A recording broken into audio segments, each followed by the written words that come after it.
Herbalist Dr. Sebi has worked with Michael Jackson and Lisa Left Eye Lopez, and he says his line of cell food cures everything from chapped skin to AIDS.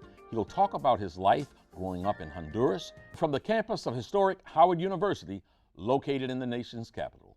And it is my desire to inspire you with personal stories of extraordinary achievement. Herbalist Dr. Sebi has cured himself and others of addiction, obesity, and depression.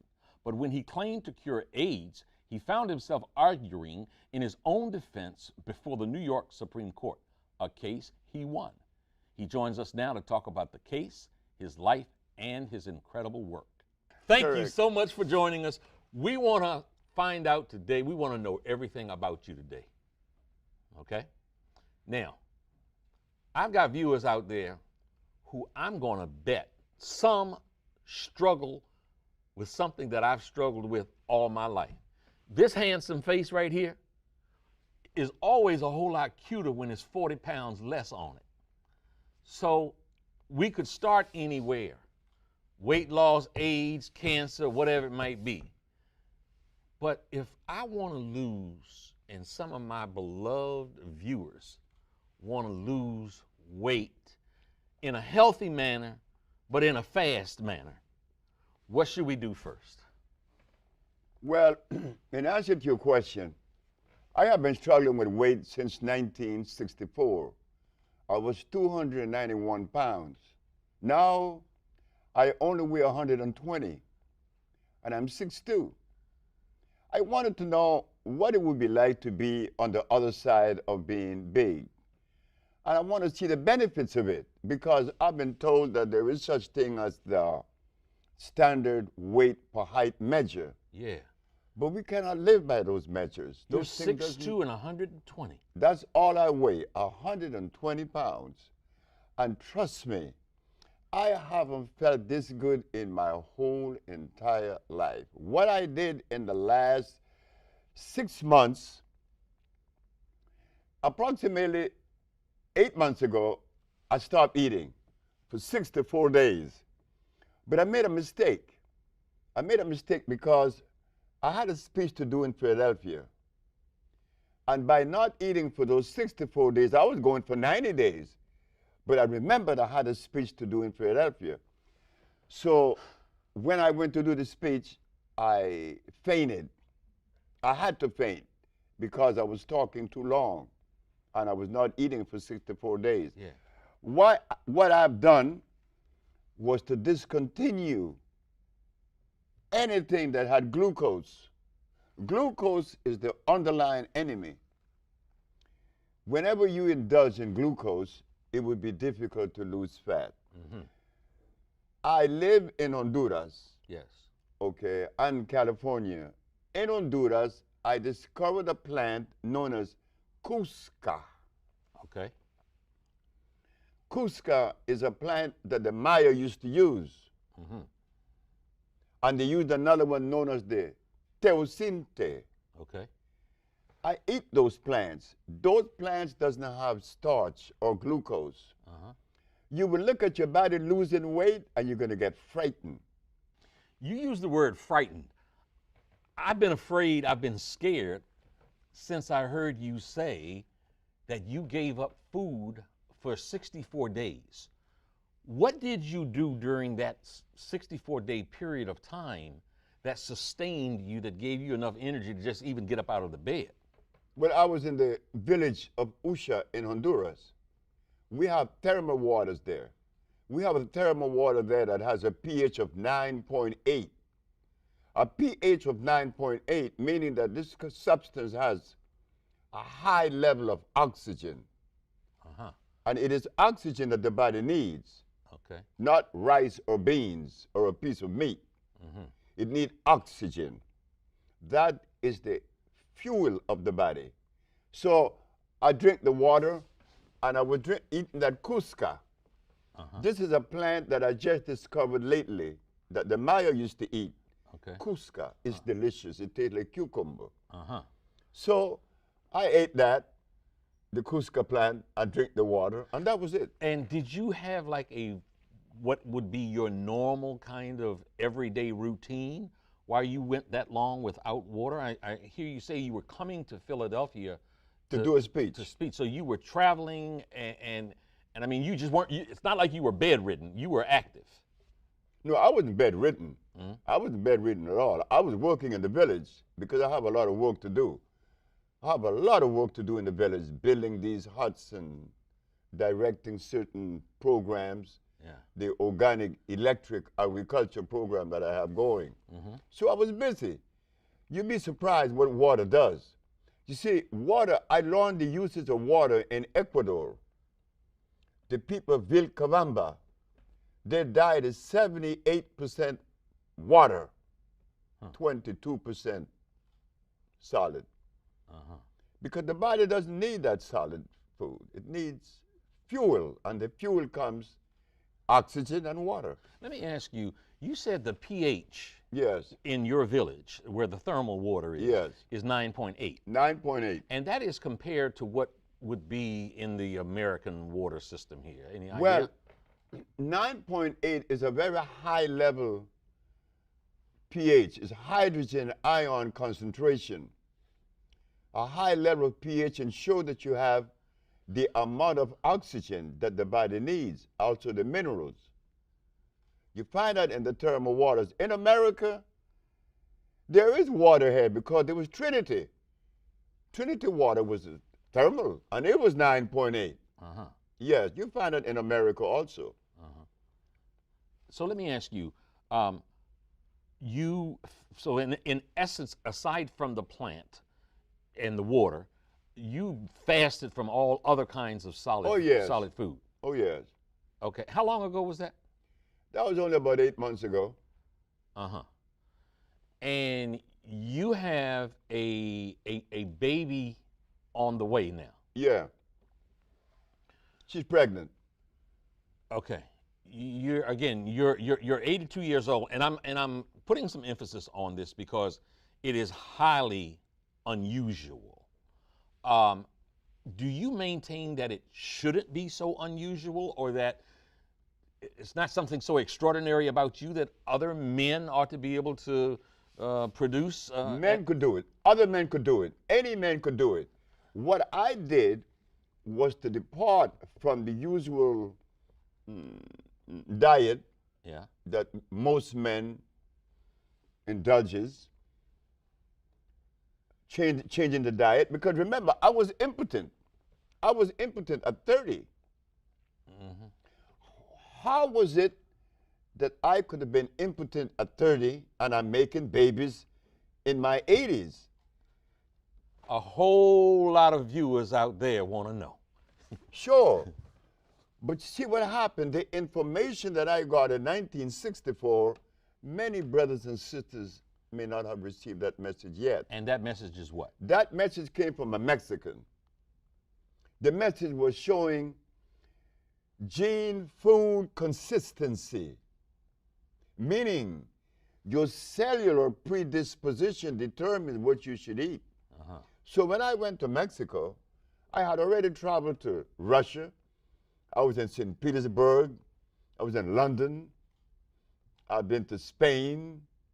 I've been to many places in Africa. I was asthmatic. I was impotent. I had diabetes. I was, in fact, crazy. I was placed in an insane asylum in New Jersey in 1961. Schizophrenia and paranoia.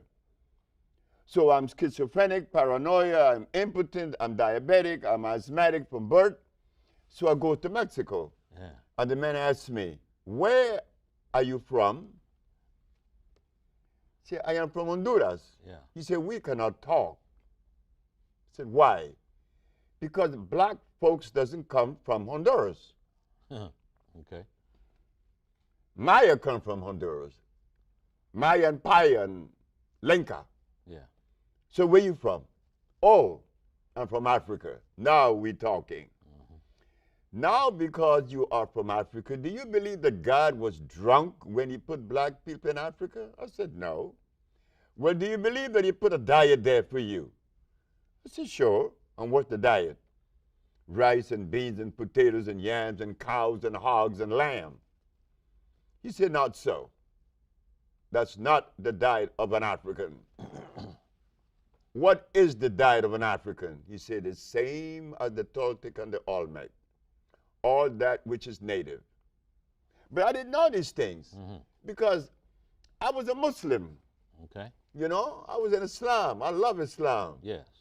Islam gave me a whole lot of good things. I mean, I met Elijah Muhammad. Okay. I met the messenger, talking to him like I'm talking to you. Okay. But the messenger's information at the time needed a little bit more help. So he told me that I could not eat meat any longer, no lamb. Yeah. I could not drink any milk. Yeah. And So I abstained from all these things, and here I am now at 82. I'm happier than I've ever been in my life. Okay. In the opening of this show, I talked about you having worked with Michael Jackson. Yes. Can you tell us about how that came about and what kind of work you did with him? I was home a Sunday afternoon in Los Angeles on La Cienega. Somebody threw a rock at my window. When I looked outside, it was Randy. Well, I had known Randy over the years, Randy Jackson. Yes. Michael Jackson, brother. So he came upstairs. What's it? My brother want to see you. I said, who? Michael. Michael? Michael want to see me? I'm the least of the individual that people want to see. I'm at the bottom of the totem pole. I went to see him. And he said he was in agreement with me traveling with him. And I told him that I would be able to help him. Yeah. He couldn't sleep. He was in a very bad emotional state. What time frame, what time period was this? Do you remember? 2004. Okay. I was with him from February until September. Of 2004. At the ending of September, I told him, I said, you know, you're singing, you feel good, you're looking good, I'm leaving. He said, don't leave me. I said, why? He said, I want you by my side, but I have a business to build. Yeah. But I love Michael. Michael's beautiful. Yeah. Beautiful brother. What did you do for him?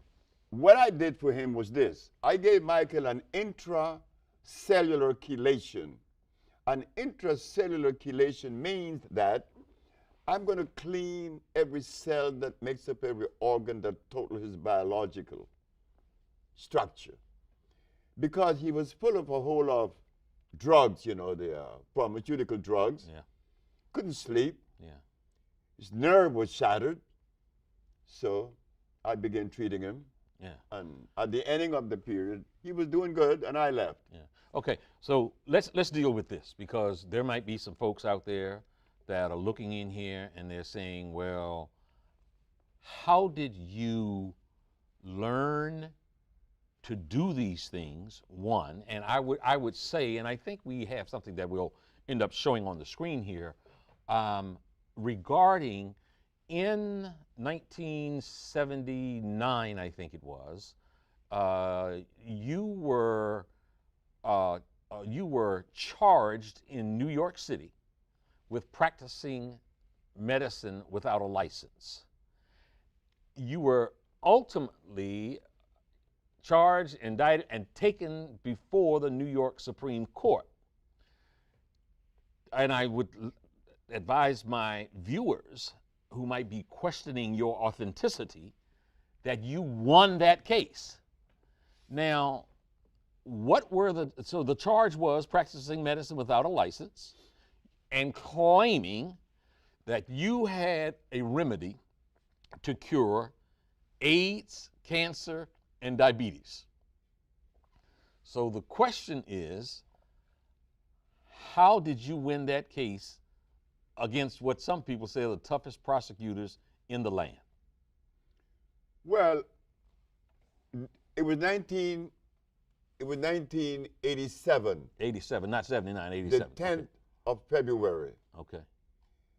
My mother knew they were coming. When I told my mama that I had cured my 13 AIDS patient, she said, they're gonna get you.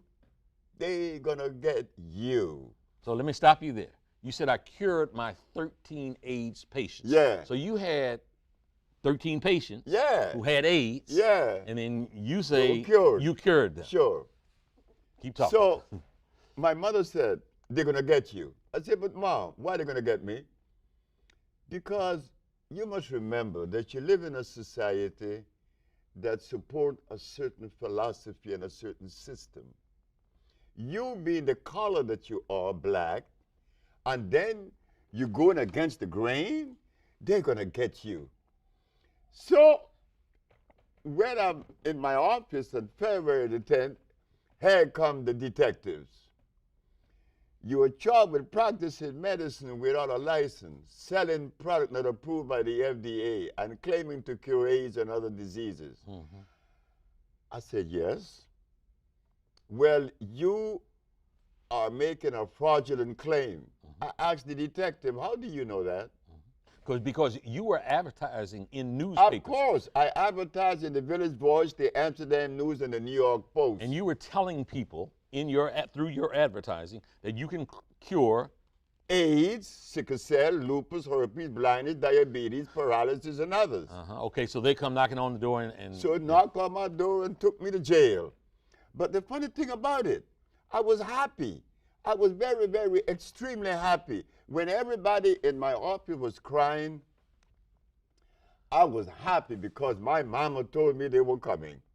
And I knew that I had sufficient evidence to prove my position.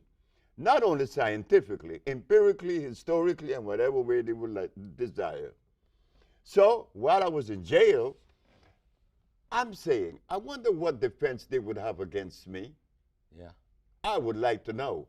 But I didn't blame the Attorney General, Mr. Robert Abrams, because why should he accept from me the statement that I cure AIDS and sickle cell and blindness when no one else has ever made those claims? The man had a right to arrest me, but he was making a mistake. So I'm sitting in jail, and I'm happy. When I got out of jail and when I went in front of the judge, I asked 3 questions. And they were? They were, Your Honor. You defended yourself? Of course I did. Okay. Your Honor, is it a fact that the Holy Bible teaches that the herbs are for the healing of the nations? She said, yes. Is it a fact that science shows that the human body is carbon-based, and to complement a carbon-based body, you must have a carbon-based substance to complement it, because the body only accepts the substance through the process of chemical affinity. Chemical affinity is important. It's an electrical transfer. Chemical affinity. Okay. The body could only accept what it is made of, not something new or alien to it. Last question. Your Honor, is it a fact that the father of medicine, Mr. Hippocrates, the man that established the principle of medical science today, cured every disease known to man? Did he use herbs or chemicals? She said, herbs. I said, thank you very much. I rest my case. Okay. Go ahead. So I understood that the state were unprepared to defend itself. They were unprepared because in the past there was 2,781 cases that came before the Supreme Court and lost. Yeah. I won. Yeah. Not only did I prove scientifically, but I had the diagnostic sheets, and I do have them today. And those diagnostic sheets didn't come from me. They came from their school, their American medical accredited school. Did I read it correctly where there was some requirement for you to actually bring patients, a patient into court from each of those maladies, and that you brought multiple patients in court who, one, testified themselves, and that you had medical records, one showing that they were victims of the disease, and then showing that it had been cured by one doctor, and then a second doctor verifying what the first doctor had said. Yes. We have to remember this, that whenever you make a statement that goes against the grain, you better be prepared. Mm-hmm. You better be prepared. The judge said that I had to bring one of every patient that I had cured, and there was one that said others. The others was a man that came from Italy. He was paralyzed. But I was supposed to take 9. I took 77. You took 77 patients in court with you? That's correct. But I knew that my brain was not the same as your brain or any other brain, right? Mm-hmm. We're unique. Yeah. So when I make a statement, they're going to take my statement and pit it against philosophy. Mm-hmm. It doesn't fit. Mm-hmm. I represent an entity that isn't philosophical. And that entity is? Well, it is an African one. I'm an African. And we have to remember that. You see, we think that we could take a philosophy out of Europe or China and inculcate that into the African brain. It does not resonate. It cannot resonate. You cannot be yourself when you've been adulterated. Being that I am an African, I'm going to look at things the African way. And the African way seems to reduce things to the least common denominator. And guess what I found? That there's only one disease, not 2, not 3, 1. When I opened my big black mouth and told the judge that, oh my God. What did you say? I said, Your Honor, there's only one disease. And what is Could that? you substantiate that? Uh-huh, okay. Of course, I'm not going to just deploy a bunch of empty words. Mm-hmm. I represent a country. I represent a people. I represent a race. And I represent myself. I'm not going to undermine myself. There's only one disease. The judge said, what is it? I said, you already know. She said, try me. It was a woman, Ann Feldman. Mm-hmm. I said, Your Honor, when someone has sinusitis, what is obstructing the nasal passage? She said, mucus. And when another has bronchitis, what is obstructing the bronchial tubes? She said, mucus. And when another has pneumonia, what's covering the cells of the lungs? She said, mucus. Dr. Victor Herbert, who is defending the state of New York, jumped up and said, what about AIDS? You and your one disease theory? I said, Your Honor, this doctor is saying that I believe in a theory. I am the last individual on earth that could believe in a theory. I do not lend myself to theories or philosophy. Mm-hmm. Either I know or I don't know. Okay. He's talking about theories. Yeah. You talking about the real deal. I'm talking about reality, mm-hmm. not theories, mm-hmm. not philosophy. So please share with this. So she said, and what about AIDS? Yeah. I said, well, he asked about what about AIDS? He want to know where the mucus. I said, Your Honor, have you been to an AIDS ward? She said, yes. I said, what is it that the AIDS spits up every 5 minutes? She said, mucus. Where is the mucus? It's in the skin, it's in the blood, and the lymphatic system that makes up the immunological system. That is where you find the mucus, Mr. Victor Herbert. How can you disagree with truth? Mm-hmm. You see, what happened, I didn't go to school. I have never been to school. I have never attended any school, kindergarten, grade school, high school, or anything. Mm-hmm. But I had parents that kept me anchored to the African way, not to the Chinese way, not to the European way, not to the Japanese way. I am an African. Were your patients all of color? No, no. I have patients that are white. I have more white patients than I have black. Okay, so this scourge that, has just run rampant, through the world, AIDS. Can you walk us through, as much as you can, a step-by-step process where you have a patient that has AIDS and you do XYZ or ABC, and then the patient no longer has AIDS? Can you walk us through that? Of course. When the first patient was a brother in Boston named Michael White, and a sister, she's from D.C. Her name is, oh boy, I forgot her name right now. Okay. But she told me, she said, Dr. Sebi, my brother has AIDS in Boston. So what do you do? I said, well, I must send him the compound.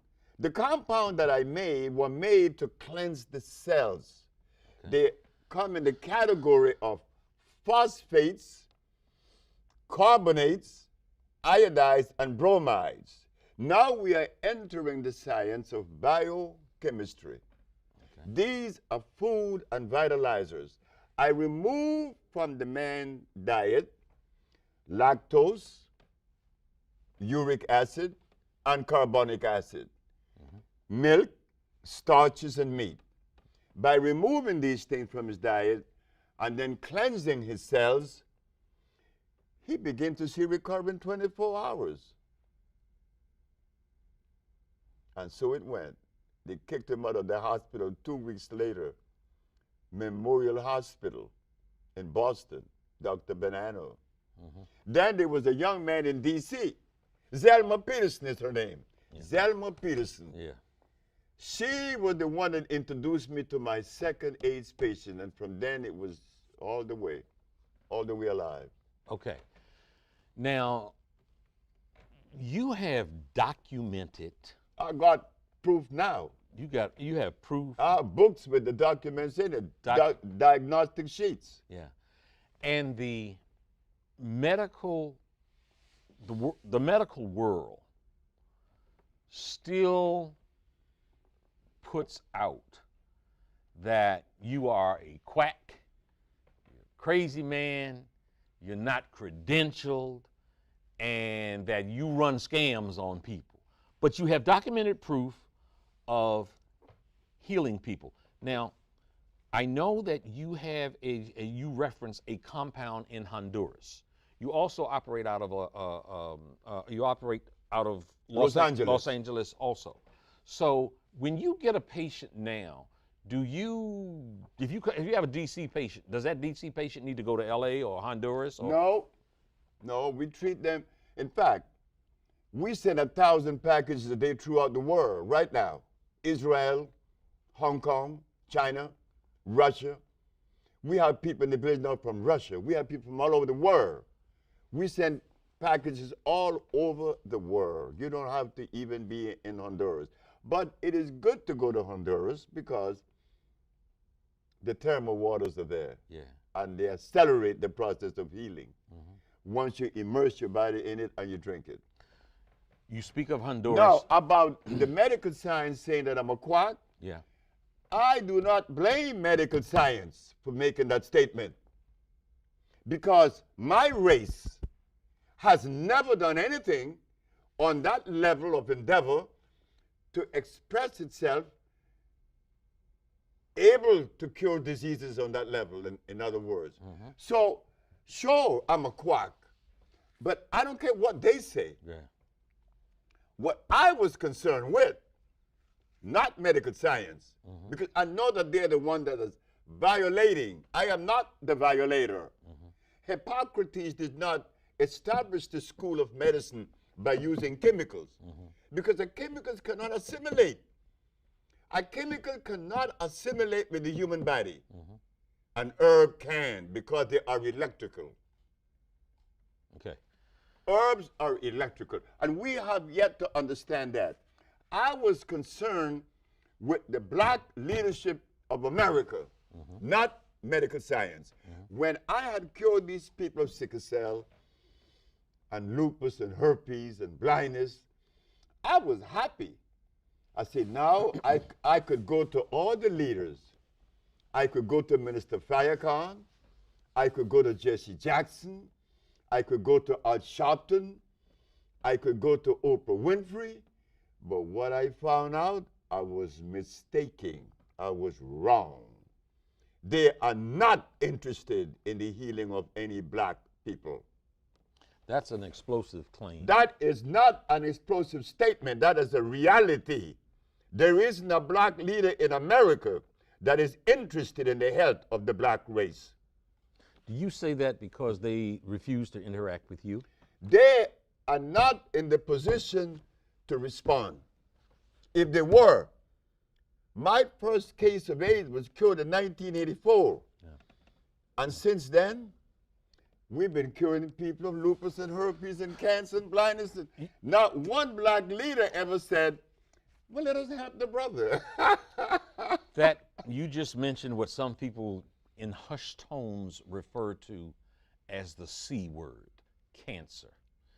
I have friends right now that have been victimized by that scourge of a disease. Two fairly close to me who have been going through chemotherapy. We just recently had the lieutenant governor from the state of Maryland, and the governor of Maryland has cancer, and he's been going through chemotherapy treatments, and he talked about how devastating those treatments were. So you obviously don't treat with chemo. Why is it wrong for a cancer patient to be treated with chemotherapy? Chemotherapy is an approach that destroys cells. Chemotherapy doesn't distinguish between good cells and bad cells. It destroys cells. It's an acid approach. What kind of approach? Acid. Oh, acid approach, okay. My approach is an intracellular cleansing. What causes disease in the first place? An acid condition. Well, let us sweep it out. Let us find the plants that are consistent with cleansing. You see, we just begin to wake up. We just begin to realize that we are way in a deep deficit. What do you mean by that? Well, I mean that we have never spent time in analyzing or even trying to understand the difference in our genetic predisposition. We have never understood the science of biochemistry. All of the folks that came to us, they came to us with history, bunch of history, a lot of religion, a lot of philosophy, but none of them came with a food that would help me to live as healthy as I possibly can. Look carefully. We're not going to make excuses no more. Because if we continue to make excuses, we're going to go deeper into the deficit. Just recently, a report came out that the Christian diet need to be examined, re-examined. Because in the Christian diet, you have people eating hog, potatoes, rice, and beans. But if we take this substance to a biochemist, he's not going to find any food in any of these substances. So why do we eat these things? Then we get sick. I always use that black woman in the jungle. For some reason, she keeps showing up. This black woman in the jungle keeps showing up as setting the standards and raising the bar. Why? Tell me what you refer to when you say this black woman in the jungle. Oh, I mean, this woman was the woman that set the standards. This woman didn't die because of disease. She didn't have any hospitals in the jungle. She didn't have any doctors. She didn't have any medicine. That's why Hippocrates said that your medicine should be your food, or your food should be your medicine, because the African people didn't have a doctor. They didn't need him because they didn't have any of the substance that would violate the biology of the individual. So how long did they live? Do you and I know how long those Africans lived in the forests of Africa before the chemical people came? Furthermore, my mama wasn't naked. She was natural. Because to say that my mama was naked in the forest is to say that God made clothes. I mentioned Michael Jackson. You talked about your experience with him. I remember a provocative, very interesting profile that was done by CBS in an interview with Lisa Left Eye Lopez, who we also mentioned at the top of the show. Can you please tell us what your experience was with her? Because Lisa. she said, we have the footage, that she was committed to spreading the word of Dr. Sebi. What did you do with her and for her? I don't know why Lisa would say that she was spreading the word of Dr. Sebi, because she healed Dr. Sebi. She healed you? That's right. This young lady came to me because she needed help, right? Yes. Her eyes were blinking really fast, and she had a little thing that she was suffering with that she wanted to get rid of, and she got rid of them. And one day she said to me, you know, it was 4 o'clock in the morning. She's in a 21 days fast. No, sorry, 42 days fast. Lisa came in the hut where I was living with these 2 cups of sea moss. Sea moss is known as Chondrus crypsus. I had her drinking sea moss. She said, you know, you have helped me, but you need healing. And she was right. I was in a state of disarray, and I didn't know it. It took a woman to show me that. And Lisa was the one that showed me that. And what do you mean that you were in a state of disarray? Well, at the time, I was involved with 3 different wives. I had 3 wives then, Matum, Annette, and Ma'a. And my life was not as stable because I had other women pregnant. You know, a young girl, 19 years old, was pregnant. Outside of those 3? Yeah, outside of those 3 wives. Her name was Fanny. She had my little girl now that run the village named Sama. She's 20. So Lisa said to me that I needed help. And you know, I didn't realize how much help I needed until Lisa told me that morning, and she was right. What was the kind of help you needed? I was like emotionally out of it. I mean, I was out of it. And were you finding, did you realize that you were finding temporary security, affection, or love through the act of these other women? Is that what it was? Love. No. Love is something that I never depended on from a woman. In fact, I don't even like it. You see, look, listen carefully. I am. The thing that moves Sebi is that object on the horizon that always keeps showing up. Every morning. Not the love of a woman. And this was given to me by my mother. My mother said, look, when you were born into the world, you didn't born with a twin. Okay? So you remember this, that the love that's going to secure you through life is the love that you offer yourself, not the love of a woman. That could come and go. I've been married 4 times. I came home and found my wife in bed with another man. I didn't even feel bad. I felt good. My grandfather always said, get another quick. Oh, wow. It's beautiful. Look, these are the things that we need to cultivate, not the dependency of another. Why should you be dependent on me for love? On yourself. That love that you have for you, that love would never die. But if you depend on me, why would you want to do that?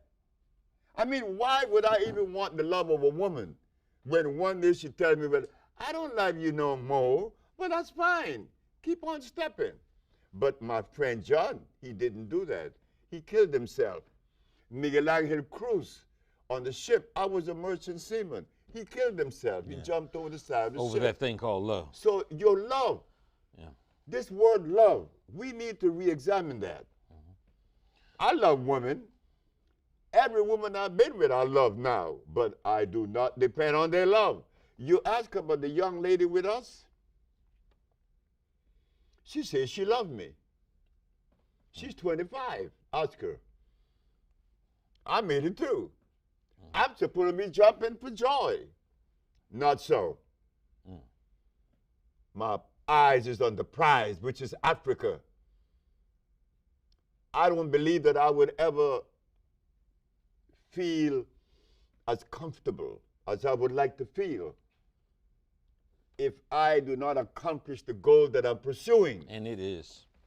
And that helping Africa to get out of the... And I understand that you've had some disappointment and frustration in dealing with African governments and African leaders, that after you have presented your body of work and these different people that you have healed, and Africa, many countries in Africa being so desperately in need of a way to address just start and stop with AIDS. But for the most part, they've rejected your approach. Of course, and they were right to reject me. Not only Africa, I quit my job as an engineer to go to Dominica. I went to Dominica, and oh, I was happy. Beautiful island, beautiful people. And people were cured of blindness, diabetes, and a whole lot of other stuff. You said people were cured. You helped? Yes, while I was there. And Miss Mary Eugenia Charles said, you got to go. I said, but Miss Charles, I'm doing a service here. Look, you got to go. Okay? She kicked me out. Me and my crazy self, I went to South Africa under the leadership of Mr. Nelson Mandela. I said, well, I went to the Board of Health. I said, this is what I have done. And I showed them all my documents and diagnostic sheets. AIDS is devastating South Africa. So I thought that because I could do this job, that I would be received with love. That's all I wanted, love, right? Understood. Mandela said, get out of here. Nelson Mandela, wait. Another one, Mr. Mugabe from Zimbabwe. Oh, I got to Zimbabwe, I took all these boxes of compounds and, oh, I was happy. I'm gonna do some work in Africa. He said, get out. I said, wow, what's wrong with me? What have I done wrong? But when I look at it carefully, the African were right to kick me out. They are right to reject me. Every African country is 100% right. Why do you say that? They are right because the African people are totally unaware that what they are eating is undermining their struggle, undermining their own existence. Africa is eating starch and blood. Starch and blood. Now, let us take that to the laboratory and see if there's food there. No, there's no food. You mentioned earlier that in the Dominican Republic, in essence, that there were multiple maladies and you had an impact in curing. And one of them you said blindness. Um, the issue of retinitis pigmentosa, if I'm saying that right, is certainly one form of blindness. What in the world is it? Because on the surface, these positions that you take and the claims that you make are what anybody would say just simply unbelievable. Of course. However, those who suffer from these maladies want to have a form of hope. So I would ask you to work with me here and walk me through meeting someone who's blind and what you do to and with them to give them sight. You know, when I was kicked out of Dominica, I didn't know where to go. My wife said to me, let's go to St. Croix. I said, but I don't know anyone in St. Croix. I don't know anything about St. Croix. Mm-hmm. But I went. When I got to St. Croix, everybody in St. Croix just hated me. They found delight in hating Sebi because Sebi was making these statements and they upset people. I'm broke now. I just quit my job a year ago. Mm-hmm. And I don't know what to do because the woman kicked me out of Dominica. Yeah. And I spent all my money trying to buy things and a house. So while in St. Croix, things are looking bad. Mm. Okay. I got to call my brother to borrow some money. Mm-hmm. So one day, my wife said to me, I want you to go to the supermarket and buy the food for the children. We got the last $200. When I got to the supermarket, on my way out of the cash register, somebody in line in the back said, Dr. Sebi, I want to thank you for curing my husband. I said, ma'am, I have not cured anyone in St. Croix. No, you cured him in Dominica. He was blind. I said, wait, the only blind man that I have ever treated and cured, he's in Los Angeles, Mr. Fredericks. He said, no, you cured my husband. I said, but how could I cure your husband? He was blind and I didn't know it. Yeah. She said, the policeman that used to come and pick up the remedies and take to my husband didn't tell you what he had. My husband was blind for 11 years. So you're asking me, how could I cure a blind man without seeing him? Yeah. Well, let me say this. The philosophy of Europe claimed that when you're blind, something wrong with your eyes. The philosophy of Africa says, or the understanding of Africa is, not so. When you're blind, something is wrong with your stomach, your intestines. Mm-hmm. So you clean the intestines, your eyes begin to clear up. This is a science that is unknown in the world. Known or unknown? Unknown. Unknown. Mm-hmm. But it worked for me. Mm-hmm. The other day, a young man named Mr. G, beautiful young man, brilliant young man, said to me, my sister has lupus. Who cures lupus? Nobody. Yeah, no cure. Right. 3 months later, his sister doesn't have lupus anymore. Mm-hmm. I was happy. I had cured many lupus before. Okay.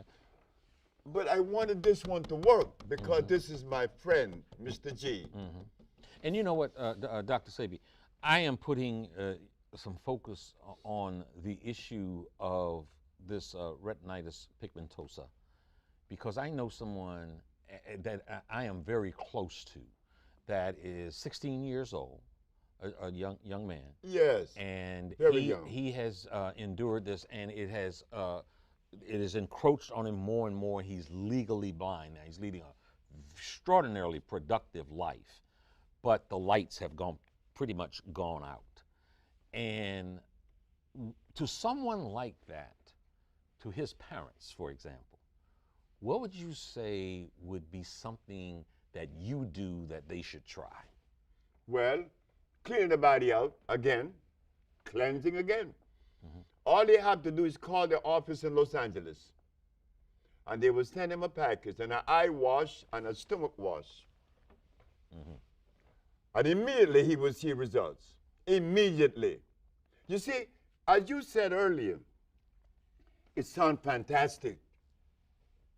But if you're traveling to Africa, your compass better say 90 degrees, not 270. You're going west. Am I right? So if you travel on the route, you better put your compass on the right course. So all these years, we have been following medical science. They say that disease is what? Germ, virus, bacteria. I said, no. It's the food that you eat. The food better be consistent with you. Gorillas does not eat polar bear food. But if the gorilla ever make the mistake and put into its mouth the food of the polar bear, he too would find the diseases that we are finding ourselves with. It happened right here in New York in the zoo. Gorillas in the zoo got diabetes, not in the forest. You said someone would call Los Angeles. So what is the process that you have set up to help support and assist people from the United States? This show is airing here in Washington, D.C. We're going to put it on our site, and ultimately at the end of the day, it's going to air all around the world. So they would call Los Angeles. Los Angeles. And do you still offer the kind of process that Lisa Left Eye Lopez went through, that she can come to the village in Honduras? Does that still exist? We have people in the village right now from all over the world. We have a Russian woman there from Vladivostok. We have a man there from Germany. They're inviting me to go to Kenya now. They invite me to go to Nigeria. They invite me to go to many, many, many places. There are many people there. We offer the same service. I'm always open. That folks can come to your place now. Of course. Yeah. And it's a beautiful village. A beautiful village that I built over the years with the help of these wives that are no longer with me. That don't love you no more. You know. So let me ask you, we have 1 minute left in this yes, show. Sir. In that 1 minute, if you could talk to my audience and tell them your parting words to live a healthier life, you would say what? My parting word would be this. Make sure that whenever you put something in your mouth, that something is going to complement you, and that it's going to serve you well. It's going to support your nervous system. Because if you don't, you will find yourself stressed. Not only are you going to find reasons to dislike me, you're going to dislike yourself.